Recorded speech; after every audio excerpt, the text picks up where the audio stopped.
Hello, my friend. I'm so happy to have you with me to talk with Dr. Morgan Cutlip again on the Enneagram and Marriage podcast. This time about a book that I know you're going to love, and more than that, a conversation and concept that we all need.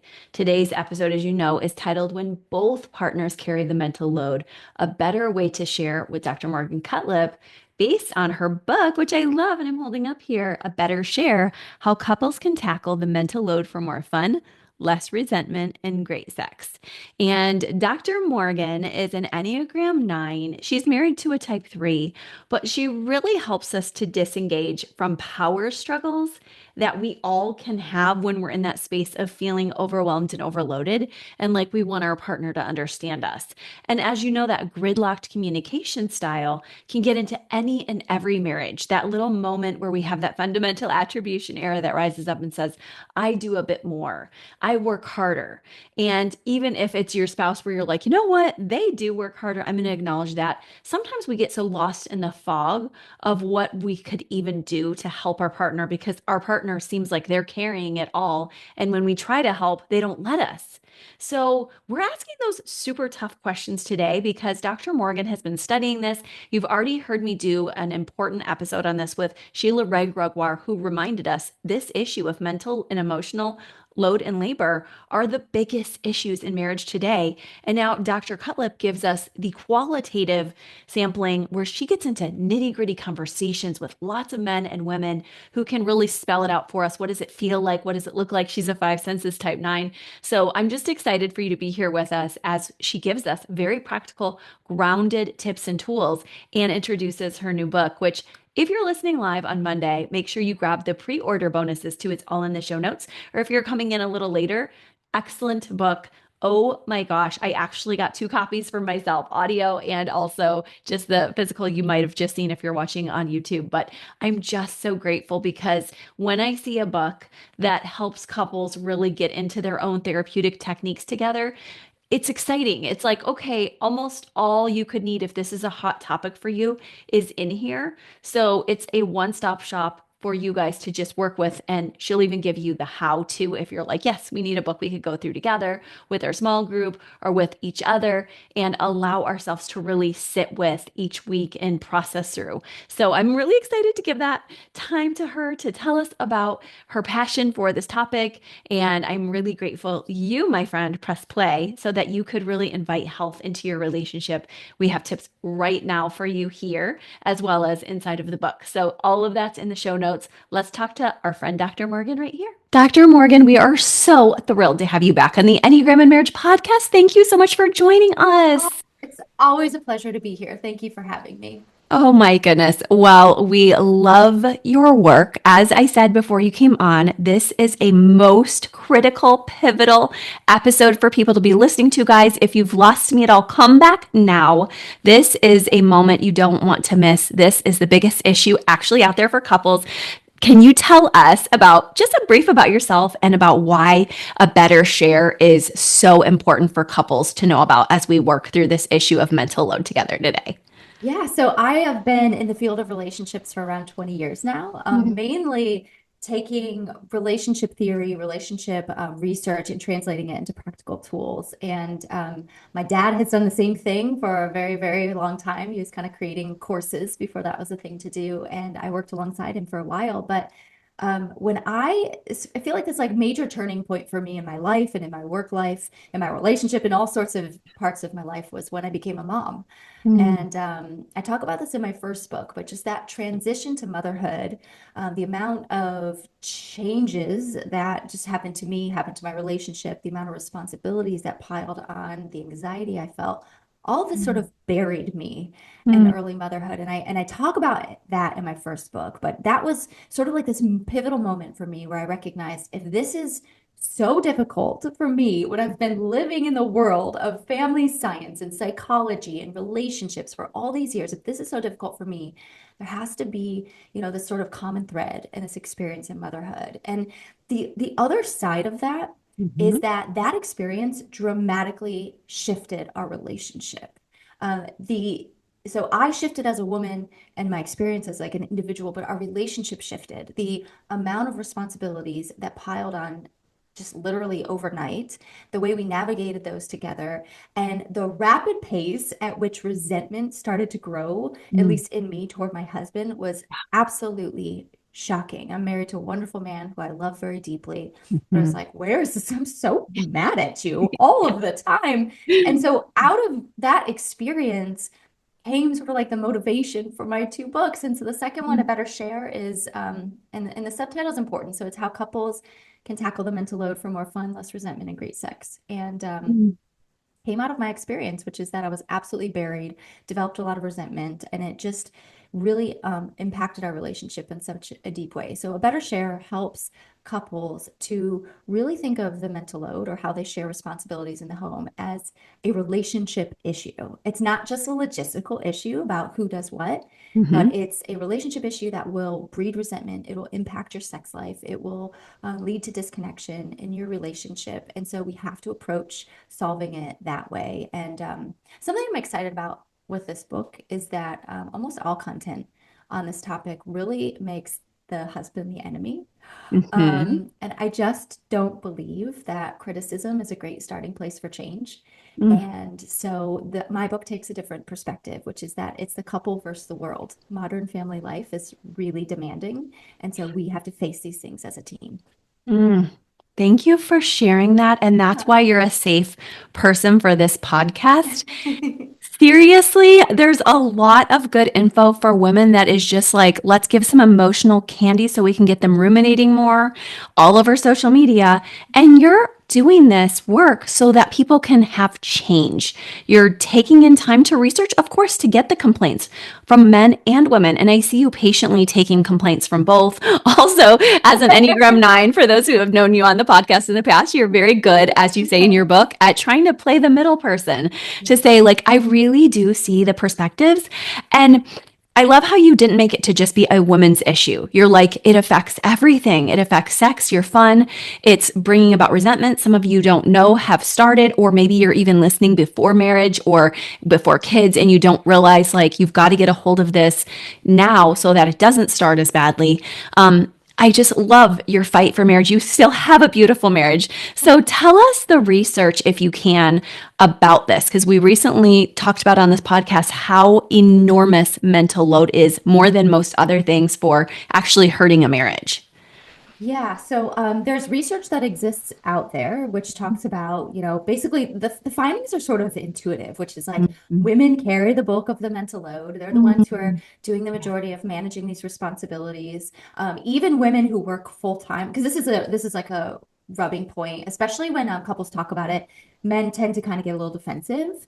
And one of the Mhm. pushbacks is sort of like, well, I work, or maybe not in all relationships, maybe I bring home more money. But the research shows that even when women are working full time, even when women are breadwinners, they are still carrying the bulk of the responsibilities on the home front. I Mhm. also did my own research, so I surveyed over 530 women. I Mhm. interviewed men and women. I thought it was important to hear both sides. And I was really grateful to those men who would just like get on a call Yeah. with me and spend like an hour just kind of talking these things through. But Wow.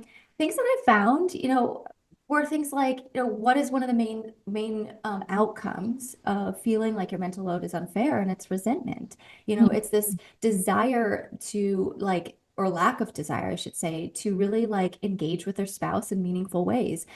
They didn't feel in the mood for sex. There are tons and tons of impact on their actual sexual desire. And I think like if I had to sum up kind of what happens, and this applies to both people, this impacts both people, is that a lot of times women kind of step into absorbing the tasks around the home and family life. We sort of do Mhm. it automatically without Yeah. discussion. Yeah. And we reach a saturation point. I call women the bounty quicker picker uppers. It's like we Mhm. just are super absorbent. We pick up Yeah. these tasks and we Mhm. do it without conversation. We do it without negotiation, but we reach a saturation point. And when we reach that point, we start to try to like get our partner to do more, to appreciate more, to see us more, whatever it is, or actually like legitimately take more things off our plate.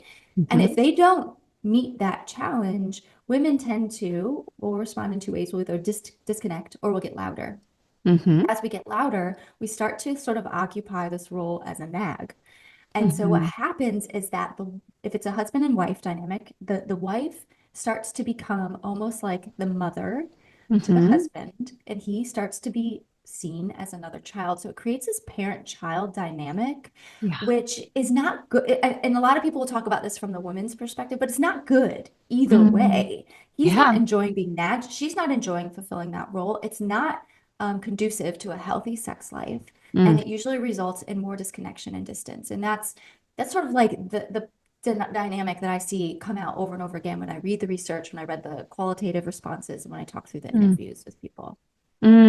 Yes. And it's so key that you did that research to show, although you share in your book that men can be the ones to be in the spot and you want to hear both sides and all of that. You're just letting people know if you're the woman in the relationship and you've been handling it in one of those two ways, you're not alone, but there are better ways of addressing it. And that's why I love the title, A Better Share, because you're not telling us to put it away, which I know anyone here and men included here, we have put it away before. We have said, never mind.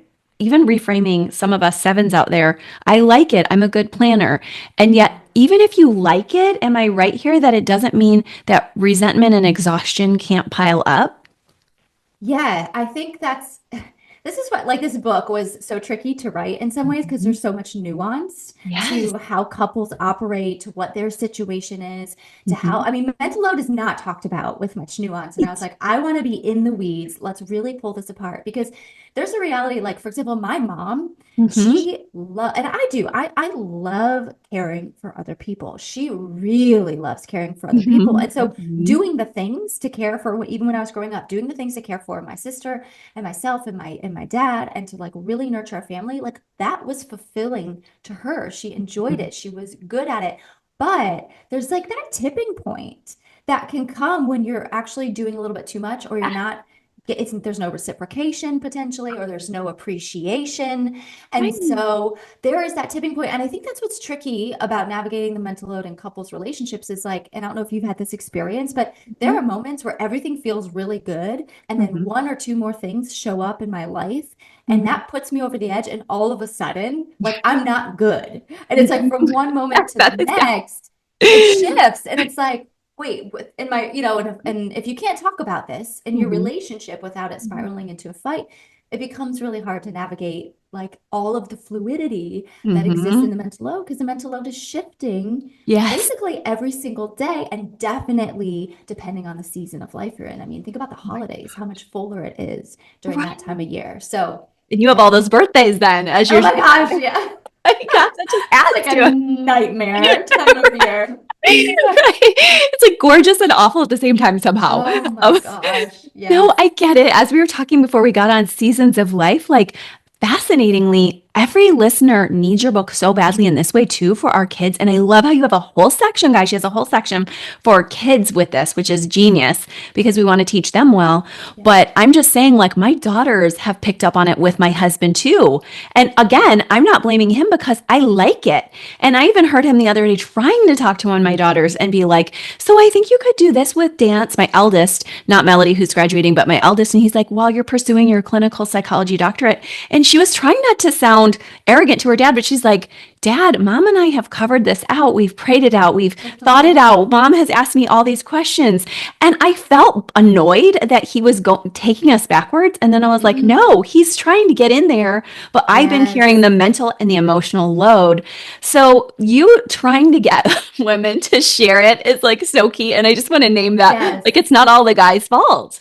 No, and I think like and that in my story, I mean, it was a little bit of both, but that's part of my story too, and I think it's part of a lot of women's story, but that's missing from the conversation, which is that like a lot of us enjoy Yeah. fulfilling these roles and taking care of our people, and sometimes when we do that, we don't make space for our partners to step in. And Mhm. I'm not saying, I'm not like blaming women Oh here, no, but it's yeah, just no, like yeah. we both have to look at how we're showing up in our relationship and take some ownership over that, some accountability. And if I think So hard. back to when our daughter was born, her name's Effie. When she was born, I mean, we had these wild circumstances where my husband got relocated to California. I was still in Florida at the time, but he like he didn't really step in and step up very well. He wasn't like, make way, I'm ready to jump in. But then I also was kind of like, get out of the way, I know how to do this. Yeah. And so even though I didn't, Sometimes. but I had more practice because he was not around as much. And I Yeah. think there's like this natural tendency, especially for us early on after kids, to sort of like, it's called maternal gatekeeping, but kind of like push them away. But Thank you for a we're term. Yes, it's called maternal gatekeeping, and we sort of Okay. push them out, but Hmm. we are self-sabotaging because Hmm. the more we push them out, the less they're going to feel sort of like empowered and confident to step in. And so we really have to make room for them. And in the book, I talk about 5 behaviors that backfire when I'm like, hey, it's time to take a little bit of accountability. And then I have something for the other side of the relationship too, to ask them to look at how they're showing up. But it's really, really important. And a couple of those are like, do we criticize when our partners step in? Do we keep score when they're trying to do things? Do we micromanage, the task? So we got to give them a little bit of space to get in I there and take love some that control. part of your book. I mean, I don't love it because I'm like, oh no, check, check, check. Because I think we all have our own way of trying to control the Mhm. chaos that children are and that life is. And that's why I love that. Although your last book focused in on kids, this one and marriage and self, this one focuses in on that relationship dynamic between couples. And this is also your sweet spot. And I feel like this book is so rich and full. I kept thinking this is therapy in a book. Like she's giving all the gold of therapy. And did you feel like as you're sharing that it was pivotal for such a time as this, like with all the cell phones and just the loss of communication and connection? What made you feel like, gosh, this needs to be shared right now after you got all those surveys back? I think, I mean, it just feels like this conversation is kind of just like in the zeitgeist or something. Like Yeah. it's just become like there's certain things that have sort of moved to the forefront. For example, like how parents are doing is like been a big topic of conversation. There was that Surgeon General report not that long ago that talked about the health of parents and the mental health of parents. And I think one of the conclusions was parents need to be better at caring for themselves. And I was like, well, Yeah. that's book one. That's Yeah. my first book. But it's Yeah. like but another contributing factor to like them not really, parents not doing well was the massive amount of responsibilities on their plate. And just feels like, there was a really big book on this topic that came out. I might botch the date, but I thought it was like in 2016, somewhere in there, Mhm. called Fair Play, which really focused on the actual, it's a genius solution to focus on the logistical aspect of handing things off. But nobody has really addressed, okay, but how do we think about this in terms of what it does to our relationship?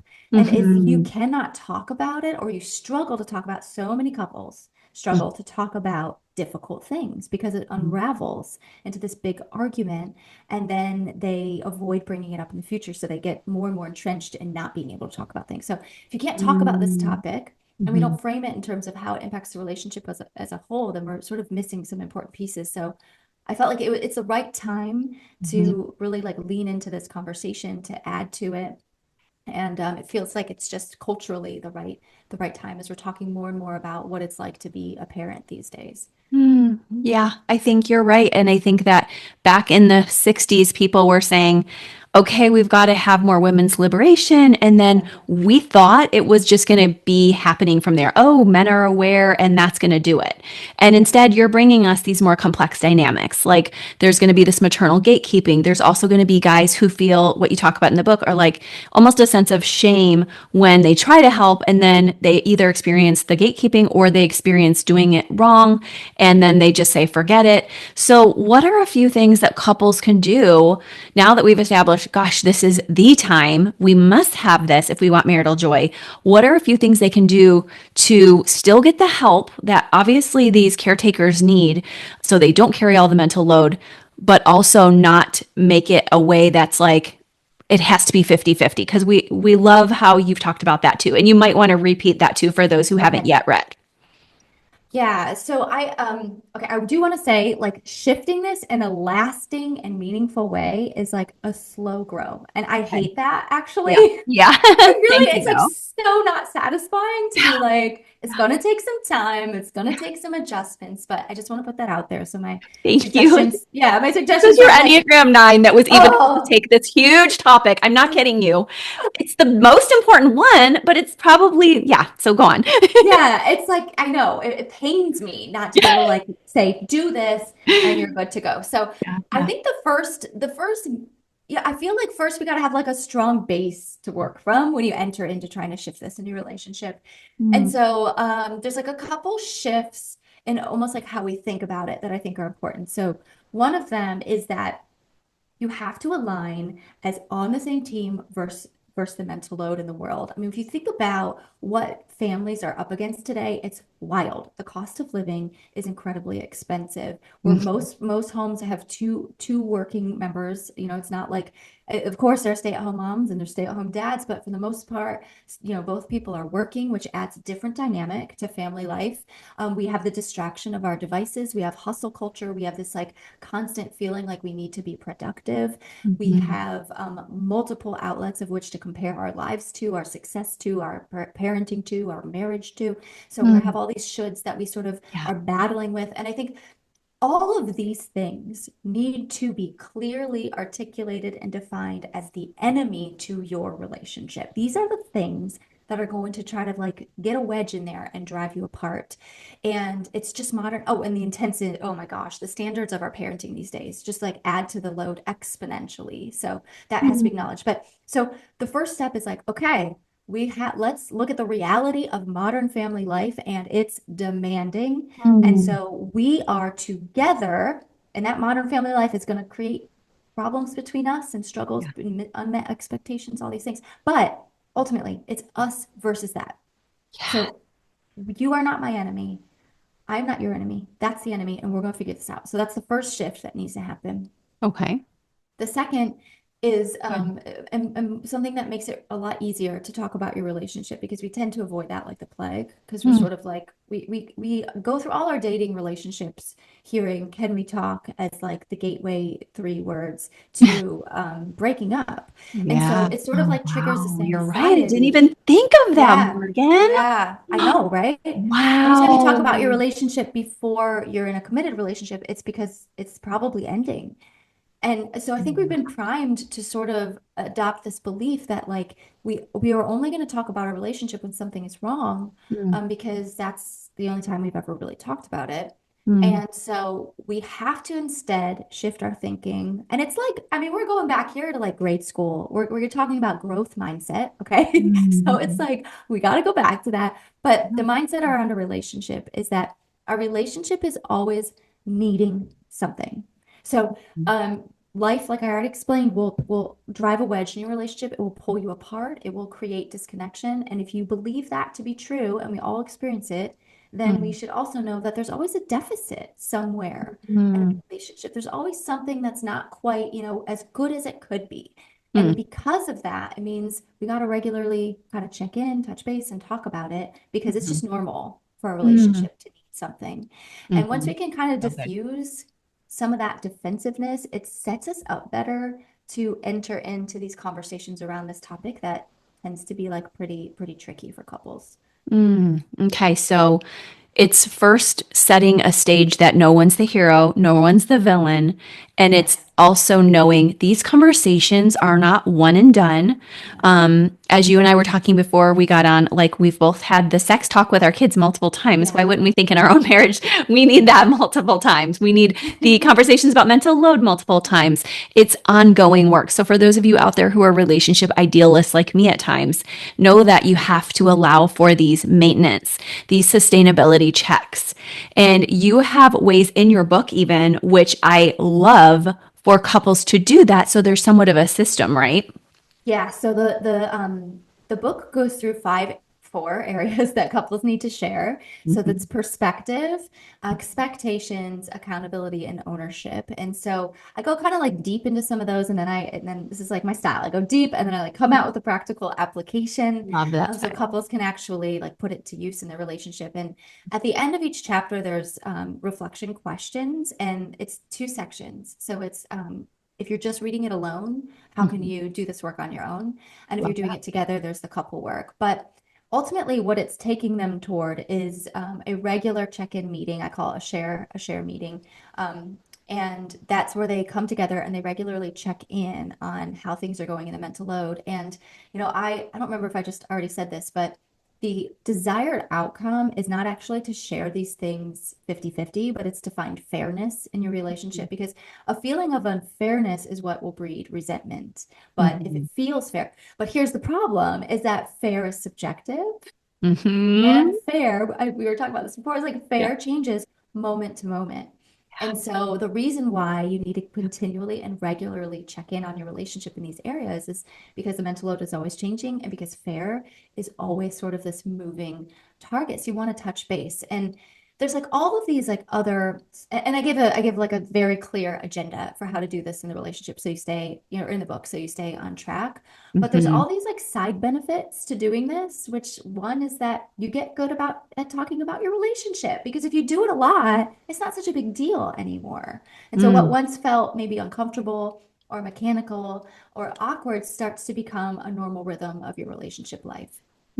That's beautiful. And you're leaving room for people to use the system when they are comfortable Yes. doing so or when they need to. Some of Yes. them will be like, we need this monthly, others weekly. Is that what you've noticed? Yeah, I think it just depends on how naturally you do this. So my husband and I did meetings early on, and then now we just sort of like naturally integrate it into our rhythms. Or we'll like sit, we'll go over the calendar, we'll talk about where we need extra support and what's coming up, and we do well with that. So it um, really is like allowing for flexibility for couples. But I do want to say, I believe that when we're learning a new relationship skill it Hmm. should feel really weird at first. Like it should feel Mm. kind of like mechanical and awkward and that's okay. Don't let that deter you from actually caring for your relationship. If you think of it like an athletic event or like sports, it's like if you want to be a really good batter, you're going to get in that box over and over and over again, and you're going to be taking swings. You're going to get your reps Mm. in. And so the same applies to learning a new skill in our relationship. So I do want to encourage people like do this mechanically and follow the Mm. instructions and routinely at first until it becomes second nature, until you just kind of, seamlessly integrate it in your routine. Thank you for likening that to the athletic process, giving people something to relate to that with naturally, because that's brilliant in the sense that, as you and I both know, with all the couples we see, people feel resentful sometimes, like, why should they have to start working to love me? But when you stop to Yeah. think about it, like you said, anything you're building up, muscles or otherwise, you have to do that work. And it takes a lot of love to do that work. So it's a very loving thing, even though it feels mechanical for each of you to be working on this, as weird as it feels. And you also share, and I've seen other research on this too, that when we feel closer intimately, we feel like more of a team. The narrative is healthy. As you said, fair will look different season to season and feel different season to season. We have to keep that healthy narrative. It sounds like it directly and indirectly improves our sex life in general. Is that true as well? Yes. So the research on this is interesting. So what we see, and it is also kind of common sense, is that the more so they've researched women, the more Mhm. inequitable the relationship feels, the lower their desire. But that when they look a little bit more in depth at this, Mhm. it's not actually their generalized desires. Like that's Mhm. pretty okay. It's just Okay. their desire toward their partner. Oh, So yeah, that's right. yeah, Yes, so it's absolutely. kind I've of seen that like they across are in the multiple mood, places, but not in not the with mood them. you. And I think like that also Yeah. makes sense because it's Mhm. like if you have a partner who you thought you were signing up to have somebody who supports you and pursues you and loves you and cares for you, and Yeah. now you're like begging them to take the garbage out or like desperate for them to notice you and put their phone down or desperate to feel like they're like actually like desiring time and conversation with you. Yeah. This is going to erode a sense of safety in the Mm. relationship and trust in the relationship and connection. And sex is vulnerable. So Mhm. if you can't feel good in your relationship, then you're not going to feel in the mood. And I think, like a helpful statement to remember is sex starts outside the bedroom. Mm. We have to meet, Good. really care for that part of our relationship if we're wanting to have a close sex life. Another thing that I read was really interesting, kind of summed up by this one line, which is that for women to get turned on, their brains have to be turned off.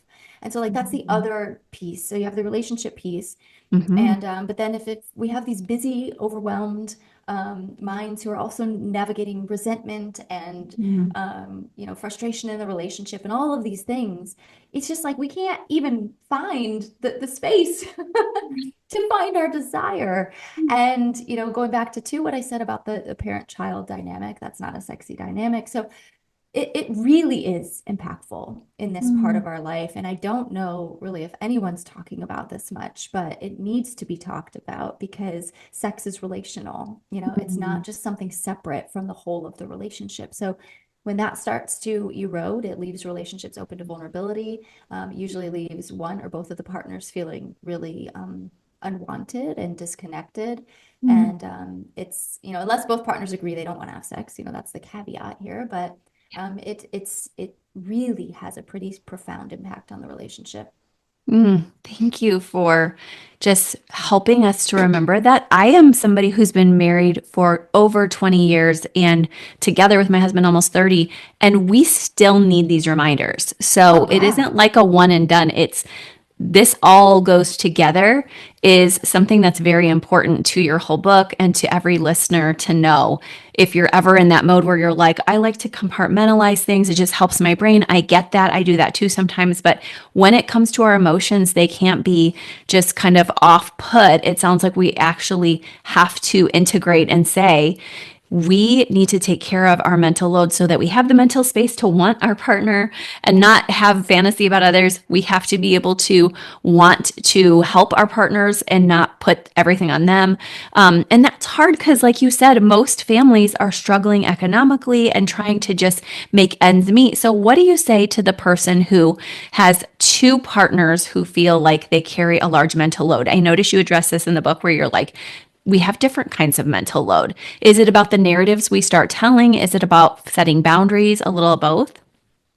It's all of the above, and I think Okay. there's lots of ways to navigate this. I mean, I think most families, both partners feel like they have a full mental load. I mean, I think that's important to say too, is that everybody has a mental load. It's not just a woman's issue. Mm-hmm. Um, Everyone has one. I think everyone feels like they're pretty full. And I think though, at the end of the day, when we think about, and maybe this is a higher order priority issue, but it's like what is important? I mean, I know we feel like our children are incredibly important if you have children. Mm-hmm. We pour so much energy into them, but our relationships provide a secure foundation and structure for our family and for our children. And so if your loads are so full, that you cannot tap into an ounce of energy to care for your relationship. And then I think some adjustments need to be made.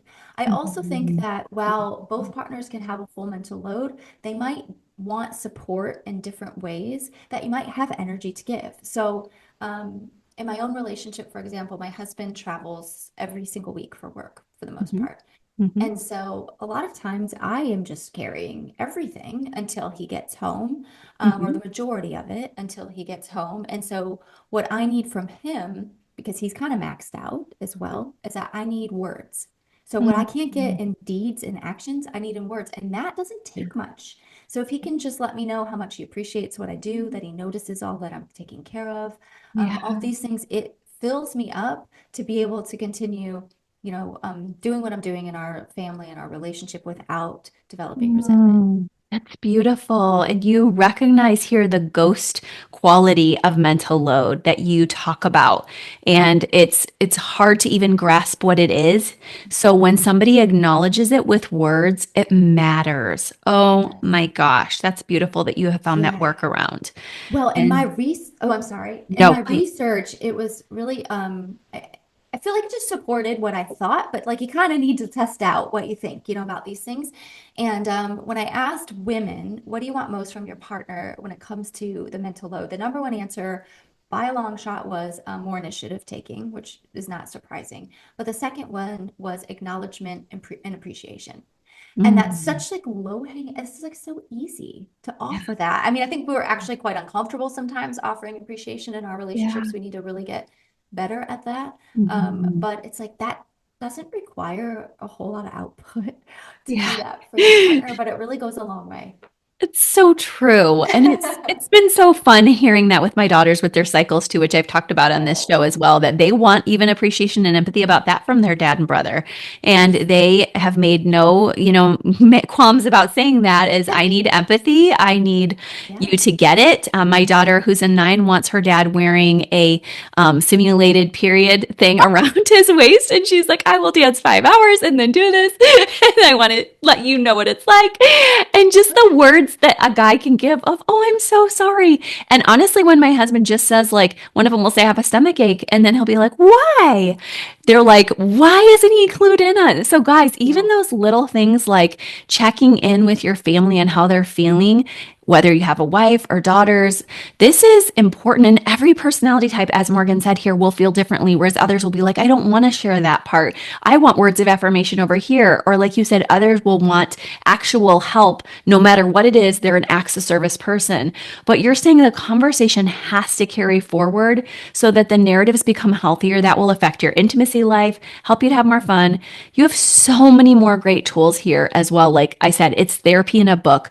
Is that how you recommend people take this book? Is chapter by chapter? Is it one that you find certain parts are more relevant? Before we close, I'd just love to hear your recommendation for how people can use this.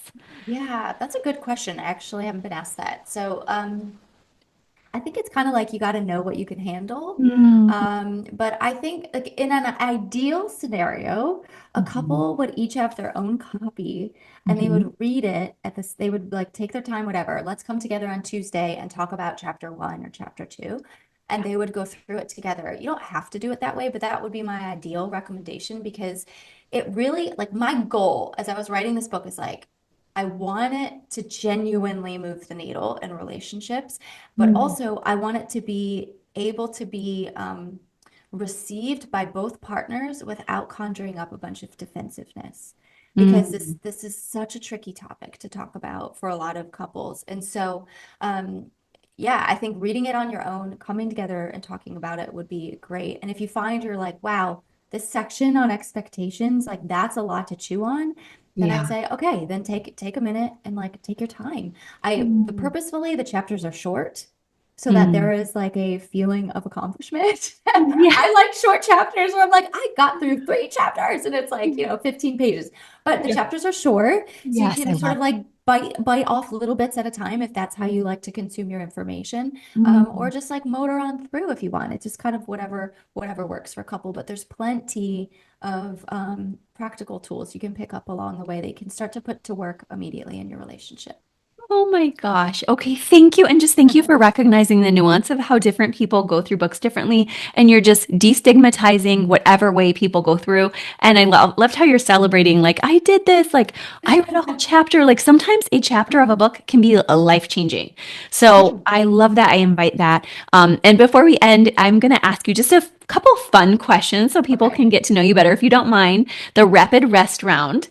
Um, So just like either or, if you have to explain both, that's okay too.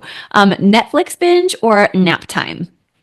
I can't nap. I don't know. It's the curse of a lifetime. So Netflix binge or audiobook binge for me.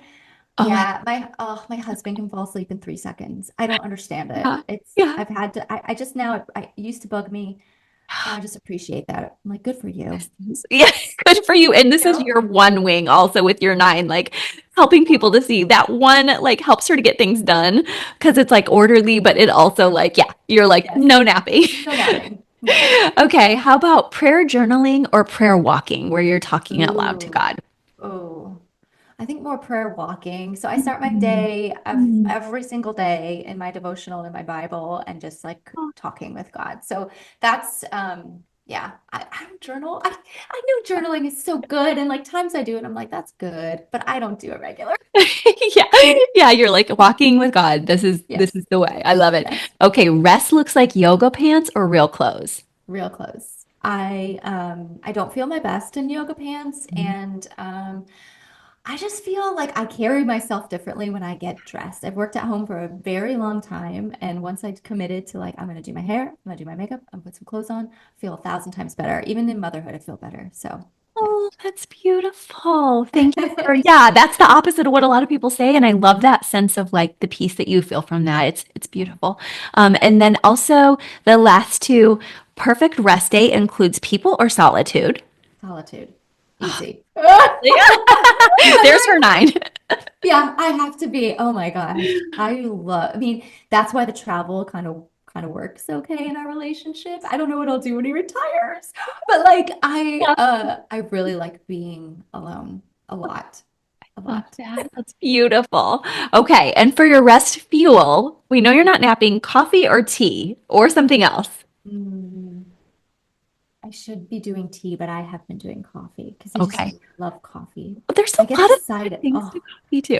I know that's what I tell myself. I don't know if I start getting acid reflux again, but I mean, Yeah. I like look forward to waking up because of Yeah. coffee. I've heard So, that from so many yeah. nines.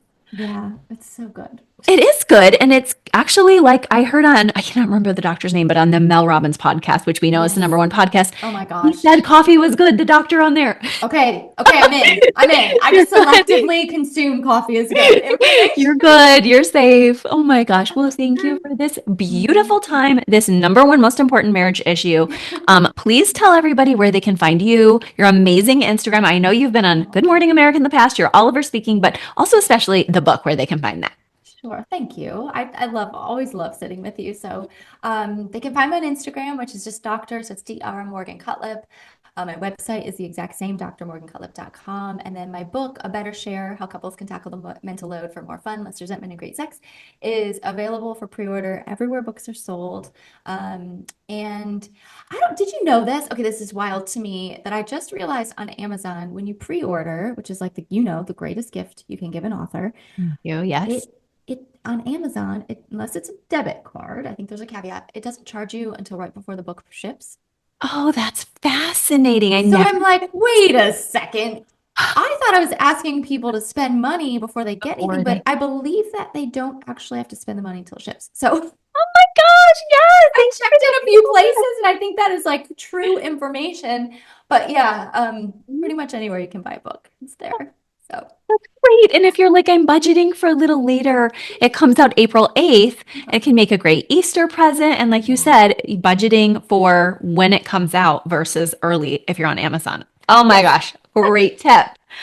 Thank you, friend. Thank you for all your beautiful work out there. We cannot share our gratitude enough. Thank you again. Oh, thank you. Okay, you guys, thank you so much for taking this time with us. I really loved our conversation. I love that my friend lets me ask the hard questions. She had such a huge following on Instagram. So if you're a hype girl or guy like me, just make sure you're also sharing. I have a little card here that tells me how I can share better. And please tag Dr. Morgan Cutlip or invite her to be a collaborator when you post a picture of your book or share the book on social media using the hashtag #ABetterShare. And it releases on Tuesday, April 4th, 2025. So if it's already out, yay. If it's not, grab your pre order and celebrate with us on launch week. I will talk to you soon. Thank you so much for being here. Make sure you grab at least one thing from today's episode that you're carrying out with you. Take a nice deep breath. Good job. So glad to have you. Bye bye.